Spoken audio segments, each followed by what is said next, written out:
Bonjour à tous, on se retrouve dans cette nouvelle vidéo où l'on va parler cette fois des origines de la philosophie. Avant de commencer, permettez-moi de vous rappeler que cette chaîne parle spécialement de la philosophie, et je serai tout le temps avec vous. Donc vous pouvez m'appeler Monsieur Philo. Alors c'est parti, commençons. On a souvent tendance à confondre l'origine et le commencement. L'explication est simple. Si le commencement peut être délimité avec précision d'un point de vue spatio-temporel, l'origine quant à elle est multiple. Elle peut se comprendre de deux manières, on parlera soit d'une origine historique ou chronologique, soit d'une origine logique ou causale, c'est-à-dire là où tout a commencé.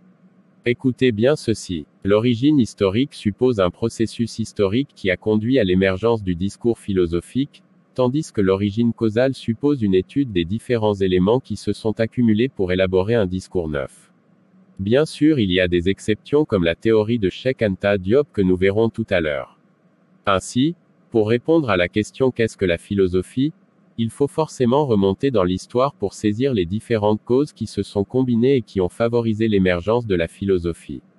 Nous allons d'abord dégager les conditions historiques qui expliquent l'émergence de la philosophie.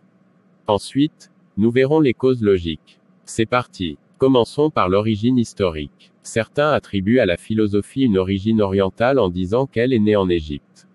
Et c'est la conviction de Cheikh Anta Diop. Dans son livre Civilisation et barbarie, l'historien sénégalais soutient que les Grecs n'ont fait que recopier les œuvres égyptiennes. Une théorie qui continue justement à créer des débats. Il écrit à ce sujet, notez bien, les Grecs initiés en Égypte s'approprient tout ce qu'ils apprennent une fois rentrés chez eux. Malgré tout cela, la thèse la plus répandue est celle qui la situe en Grèce.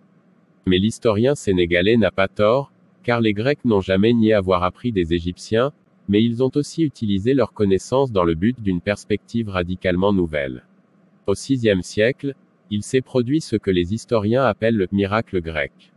Je crois que vous l'avez une fois entendu. C'est-à-dire la floraison des connaissances en terre grecque. C'est pourquoi, selon Pierre Hadot, c'est en eux, c'est-à-dire les Grecs, que réside véritablement l'origine de la philosophie, car ils ont proposé une explication rationnelle du monde.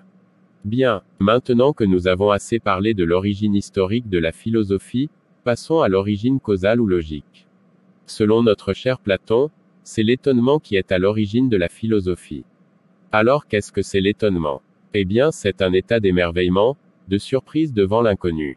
Devant cela, l'homme s'interroge afin de trouver des réponses à ces questions.